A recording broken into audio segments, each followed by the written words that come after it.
ولا حول ولا قوة إلا بالله العلي العظيم. أعوذ بالله من الشيطان اللعين الرجيم. بسم الله الرحمن الرحيم. الحمد لله رب العالمين، الصلاة والسلام على سيدنا ونبينا أبي القاسم محمد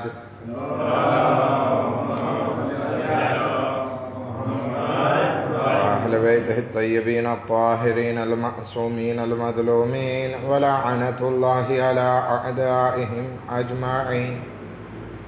أما بعد، فقد قال الله تبارك وتعالى: بسم الله الرحمن الرحيم. ولا تصعر خدك للناس ولا تمشي في الأرض مرحا إن الله لا يحب كل مختال فخور.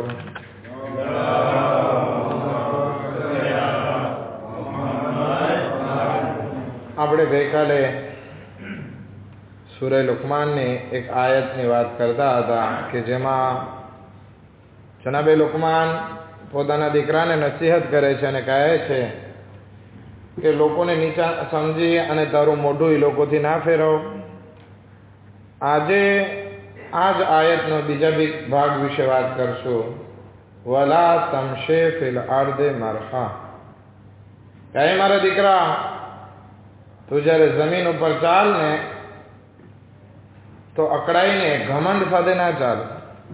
અલ્હમ્દુલિલ્લાહ, અલ્લાહનો શુક્ર છે કે ખુદાવંદ આલમે આપણને એવો ઇસ્લામ અદા કર્યો, એવા ઇસ્લામની હિદાયત કરી કે જ્યાં ખાવાના આદાબ, પીવાના આદાબ, સુવાના આદાબ, અથવા કે ચાલવાના આદાબ પણ શીખાડ્યા છે. હવે આપણે જમીન ઉપર ચાલીએ તો આપણું ચાલવું કેવું હોવું જોઈએ એ ઇસ્લામ આપણને શીખાડે છે. જેવી રીતે કે કુરાનની આવડી આયત વલા તમશે ફિલ અર્દે મરહા, કે જ્યારે જમીન ઉપર ચાલ તો બહુ અકળાઈને ના ચાલ, ઘમંડ સાથે ના ચાલ, રેસવી સાથે ના ચાલ, બલકે નરમાશથી રેસવેથી ચાલ. નોર્મલ ચાલ હોવી જોઈએ. ના ભાગાભાગી દોડાદોડી કર, ના પછી સૌ માંદાની જેમ ચાલ, બલકે તારા ચાલવામાં મધ્યમ હોવું જોઈએ.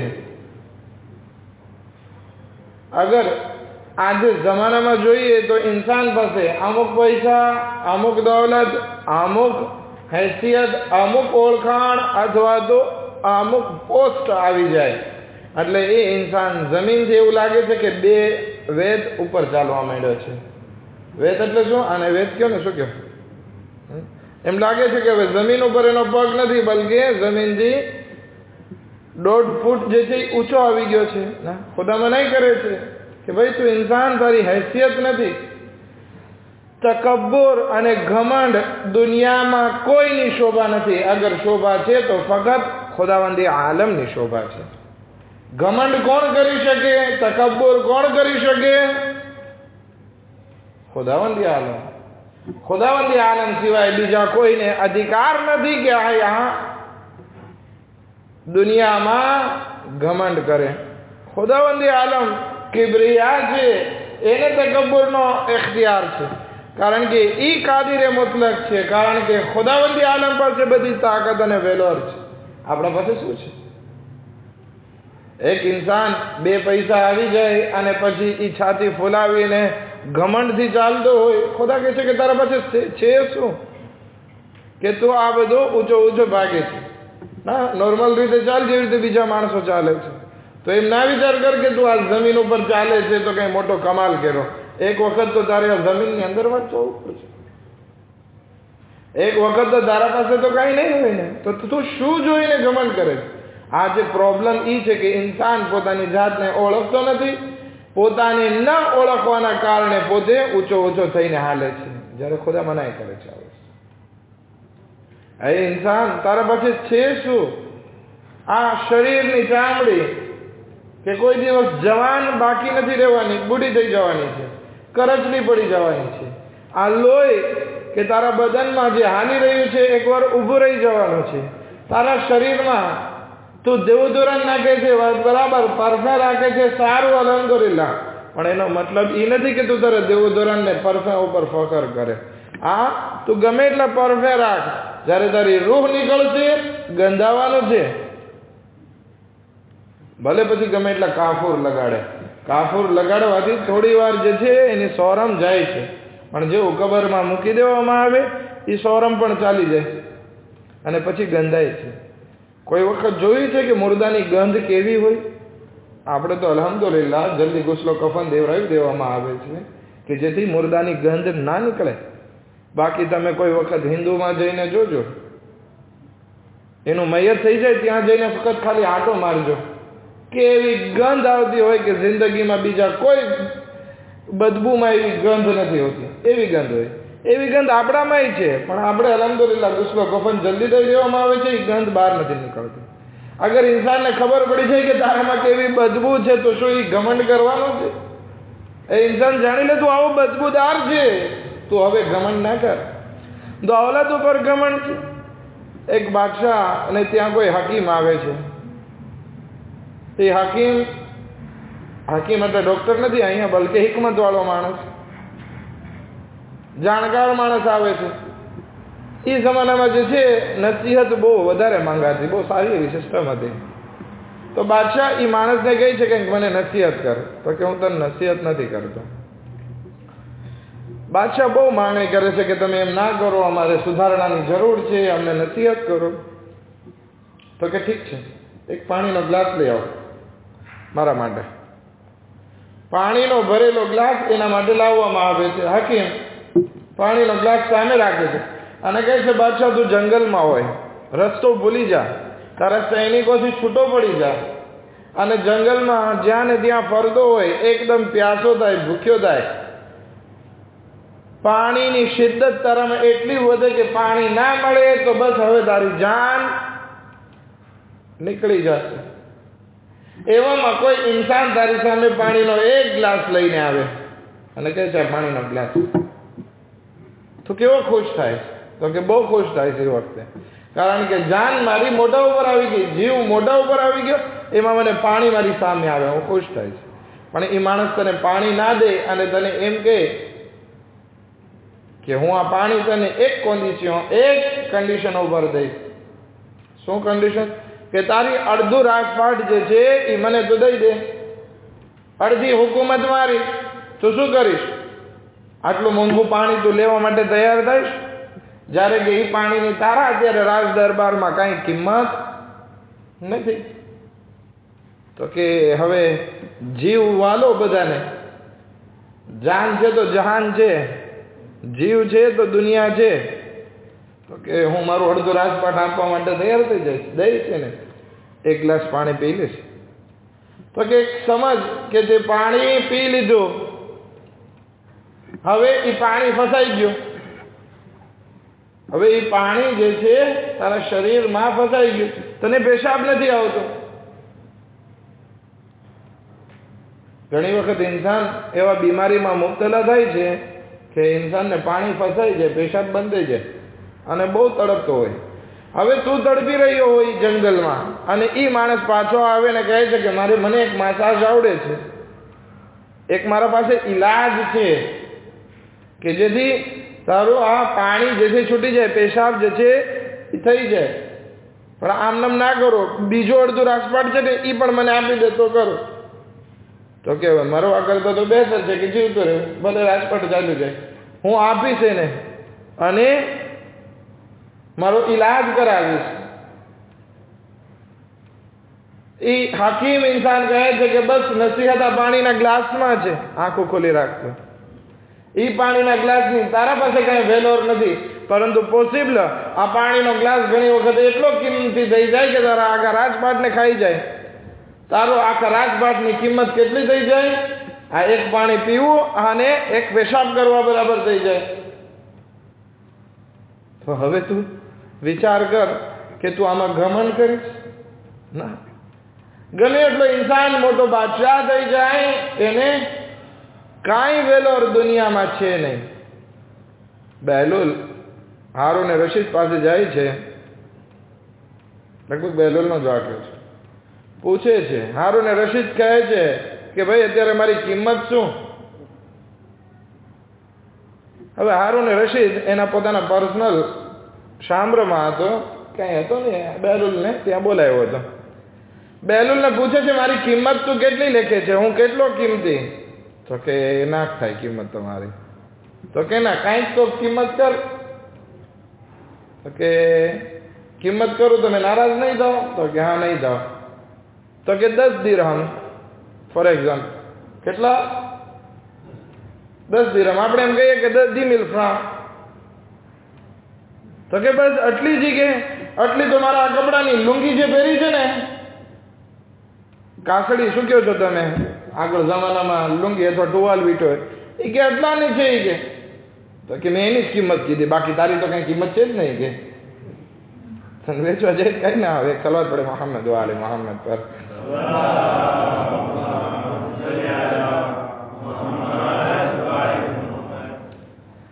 હવે આ ઇન્સાન એવો છે કે એના પાસે જ્યારે દોલત આવી જાય, શોહરત આવી જાય, ઓળખાણ આવી જાય, ગ્રામ પત્રો થઈ જાય, પછી જે છે આ ઇન્સાન નાના માણસ સાથે ન સલામ દુઆ કરે છે, ના પછી એ લોકો સાથે મુસ્કુરાહટથી વાત કરે છે, ના મીઠા શબ્દો વાપરે છે. એના માણસોને ખીજાતો હોય, નીચા લેતો હોય, અને ચાલે તો એમ લાગે ફખરથી ચાલે છે. ખુદા મનાઈ કરે છે, તું ભલે ગમે એટલો મોટો થઈ જા, પરંતુ તું તારી વેલોરમાં, તારી લિમિટમાં રહે. કારણ કે ખુદાને પસંદ નથી કે કોઈ ઇન્સાન આ દુનિયામાં ઘમંડ કરે. રસૂલે ખુદા સલ્લલ્લાહુ અલૈહિ વસલ્લમ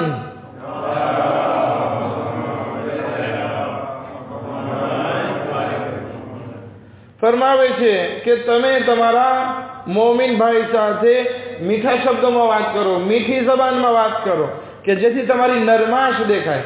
તમે અગર જો કડક શબ્દમાં અને ગુસ્સાથી નેરોઝીમાં વાત કરશો તો મતલબ શું થયો કે તમને જેથી ઘમંડ છે.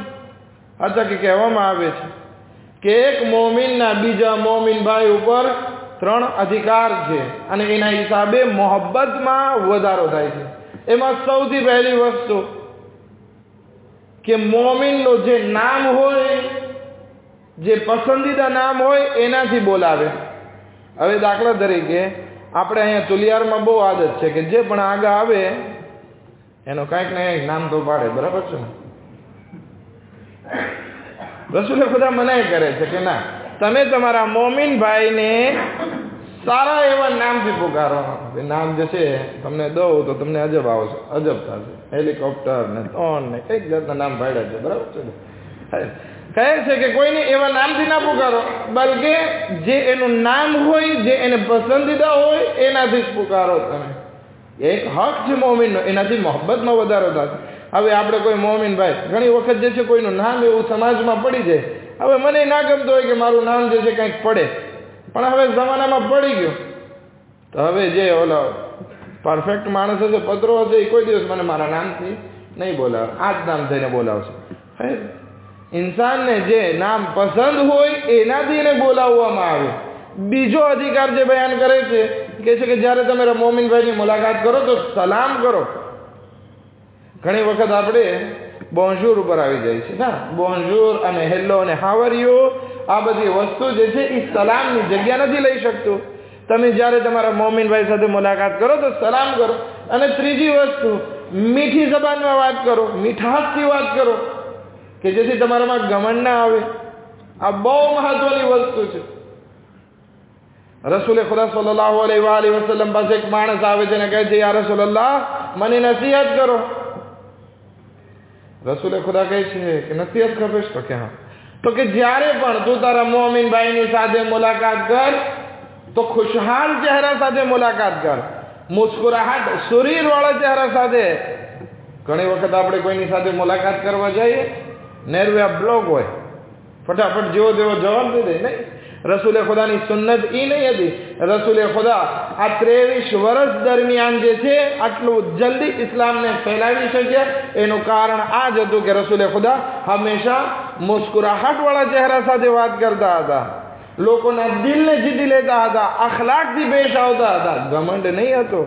રસૂલે ખુદા મક્કામાં હતા ત્યારે પણ લોકો સાથે મીઠાશથી વાત કરતા, મદીનામાં પણ લોકો સાથે મીઠાશથી વાત કરતા. આ મીઠી બોલી જે છે ઇન્સાનના દિલને જીતી લે છે. આપણે પણ કોશિશ કરીએ કે જ્યારે પણ આપણે કોઈ મોમિનભાઈ સાથે મુલાકાત કરીએ તો આપણે તકબ્બુર અને ઘમંડ સાથે ના હોય, બલકે મીઠાશ સાથે આપણે વાત કરી શકીએ. એક સલવાત પડે મુહમ્મદ વ આલે મુહમ્મદ પર.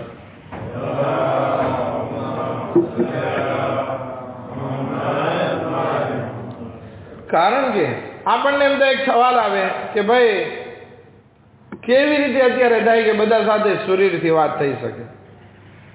કારણ કે આપણે અત્યારે જમાનામાં જોઈએ, વ્યાધિ એટલી છે, સ્ટ્રેસ એટલો છે, પ્રોબ્લેમ એટલા બધા છે, માલ ના આવ્યો હોય, બધા મુશ્કેલાતો હોય, તો કેવી રીતે ઇન્સાન એક ખુશ રહી શકે ને બધા સાથે સુરીરથી વાત કરી શકે?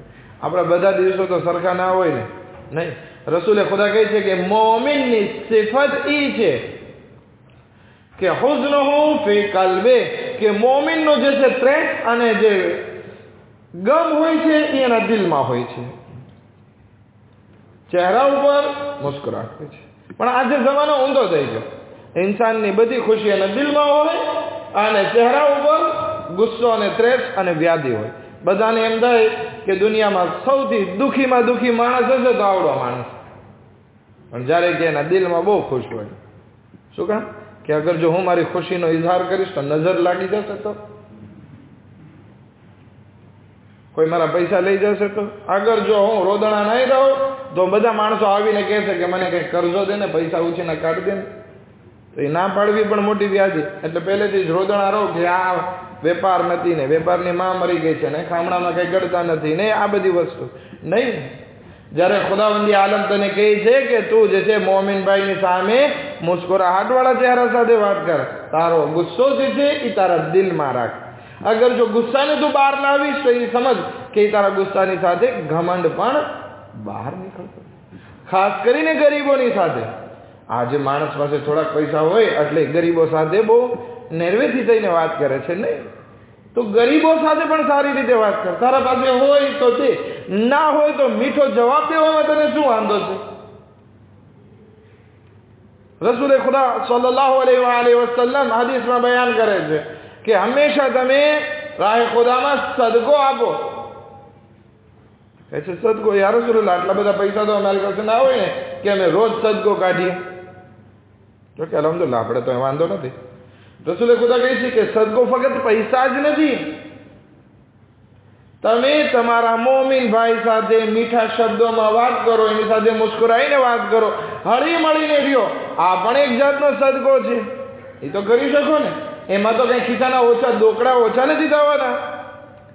બહેતર છે કે તમે તમારા મોમિન ભાઈની સાથે મીઠાશથી વાત કરો. કોઈ દિવસ અકળાઈને ના ચાલો.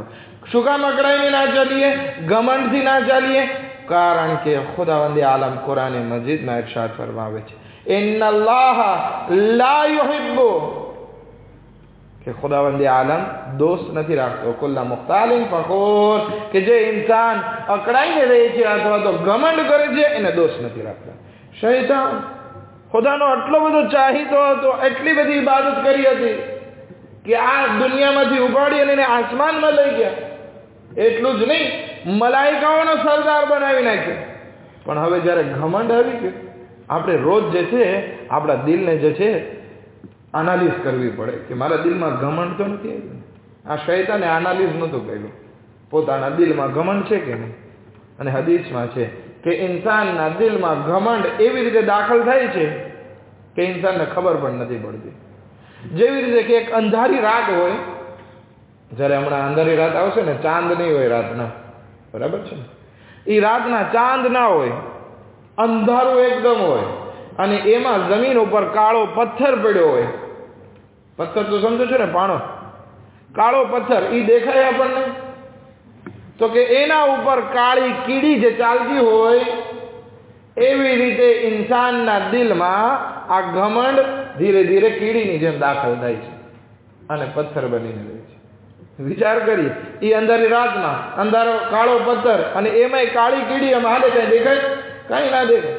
એટલું ઇન્સાને પોતાની જિંદગીમાં ધ્યાન રાખવાનું છે કે ઇન્સાનની જિંદગીમાં જરા બરાબર પણ ઘમંડ ના આવે, કારણ કે જરા બરાબર પણ ઘમંડ હશે તો એ ખુદાને પસંદ નહીં આવે અને ખુદાવંદી આલમ આપણને જન્નતમાં દાખલ થવાની વિઝા નહીં આપે. ખૈર, આ શૈતાનની વાત પૂરી કરી. શૈતાન ફરિશ્તાઓનો સરદાર થઈ ગયો. પછી ખુદાવંદી આલમે એ આલમમાં એક વખત એલાન કર્યું કે અમુક વખતમાં તમારા વચ્ચેથી હું એકને બહાર કરવાનો છું, બહાર કાઢી મૂકવાનો છું. બધા ફરિશ્તાઓ બી ગયા કે એવું ના બને કે ખુદાવંદી આલમ આપણને કાઢી મૂકે. બધા ફરિશ્તા જાતા હતા, દુઆ કરતા હતા કે ખુદાયા અમને ના કાઢજો. બધા ફરિશ્તા આ ઇબ્લીસ પાસે જાય છે અને કહે છે અમારા માટે દુઆ કર ખુદાની બારગાહમાં કે ખુદા અમને ના કાઢે. એક એક ફરિશ્તા ગયા હતા ઇબ્લીસ પાસે, દુઆ કરાવી કે અમને ના કાઢે. હવે ઇબ્લીસને આવી ગયો તો ફકર કે મને થોડા કાઢશે, હું તો ફરિશ્તાનો સરદાર છું, મને થોડો કાઢશે. એ આખી કોમ માટે દુઆ કરી, પોતા માટે ના કરી. વિચાર કરીએ શું થયું. પોતે ઘમંડમાં રહ્યો અને પોતે જ નીકળ્યો. આપણને એમ થાય કે આપણે કોઈ મોમિન માટે દુઆ કરીએ તો આપણા માટે કબૂલ થાય, તો શૈતાને બધા માટે દુઆ કરી એના માટે કેમ કબૂલ ના થાય? હા, આપણે બીજા માટે દુઆ કરીએ પણ આપણામાં ઘમંડ ના હોય તો એ આપણા માટે કબૂલ થશે. પણ શૈતાનમાં શું હતું? બીજા માટે દુઆ કરતો હતો ને પોતે ફખરમાં જતો હતો કે હું કંઈક છું, ખુદાને હું કંઈક છું એ પસંદ આવતું નથી. ભલે પછી તમારા પાસે ગમે એટલી દોલત કેમ ન હોય, ગમે એટલી ઓળખાણ કેમ ના હોય, ગમે એટલી શોહરત કેમ ના હોય, ગમે એટલી ઇજ્જત કેમ ના હોય, ગમે એટલી મોટી ગાદી કેમ ના હોય, પરંતુ ખુદાની બારગાહમાં આ બધી વસ્તુ ઝેરો છે. ખુદાની બારગાહમાં કઈ વસ્તુ મહત્વની છે? ખુદાની બારગાહમાં અગર કોઈ વસ્તુ મહત્વની છે તો એ છે તમારી પરહેઝગારી, તમારો તકવા. ખુદાવંદી આલમ ફરિશ્તાઓને કહે છે, આઈ મારા ફરિશ્તાઓ, હું તમને હુકમ આપું છું. શું હુકમ આપે છે? કે જે લોકો દુનિયામાં ઘમંડ કરે એને પછાડો. હું અત્યારે ઘમંડ કરું છું કે હું કંઈક છું, પછાડે. ક્યાં ગયો ફિરഔન? આટલો ઘમંડ કરતો હતો, પાણીમાં સમાઈ ગયો. ક્યાં ગયો કારૂન? જમીનમાં સમાઈ ગયો. ક્યાં ગયો શદ્દાદ? જન્નત બનાવી, પોતે ના જઈ શક્યો. હઝરત સુલેમાન જેવા સુલેમાન નબી એ છત ઉપર ઉભા હતા ને કીધું કોઈ ના આવે, ત્યાં મલેકુલ મોત પહોંચી ગયો. શું ઇન્સાન ઘમંડ કરે? ખુદાનો હુકમ છે ફરિશ્તાઓને કે જે ઘમંડ કરે એને પછાડો. આજે યઝીદ ઇબ્ન ઝિયાદ પોતાની જશ્નો પર ફતવા બનાવતા હતા, આજે કબ્રનું પણ નામો નિશાન બાકી નથી રહ્યું. કારણ કે ઘમંડ કરવાથી ઇન્સાનને ખુદાવંદી આલમ પછાડે છે. પછી બીજો હુકમ આપે છે કે જે કોઈ ઇન્સાન નરમાશ અને રહેમદિલી રાખે, પ્યાર મોહબ્બતથી પેશ આવે બધા સાથે, ઝઈફ લે, પોતાની જાતમાં તવાઝુને ઇન્કિસારી કરે, એને બલંદ કર. કોણ કહે છે? ખુદાના ફરિશ્તાઓને કહે છે કે જે નરમાશ રેસ્પે રાખે એકબીજાની એને તું બલંદ કર. તો ઘમંડ કરવાથી આપણે આગળ નહીં વધશું, બલકે નરમાશ અને એહતરામની સાથે અગર જિંદગી જીવશું તો ખુદાવંદી આલમ આપણા દરજ્જાને બલંદ કરે છે.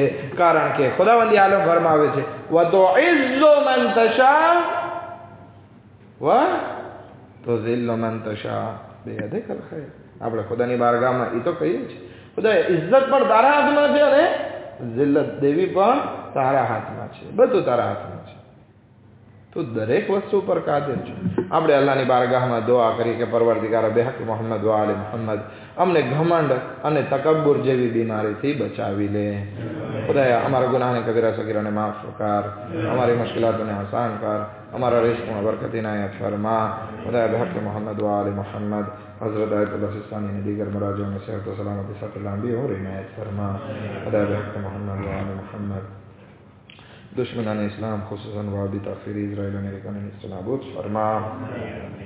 खुदाया बेहक मोहम्मद व आले मोहम्मद इमाम ज़मान आले इस्लाम ना ज़ुहूर में जल्द ही जल्द ताजिल फरमा. अने अमन अंसारों में शुमार फरमा. रब्बना तकब्बल मिन्ना इन्नका अंतस समीउल अलीम.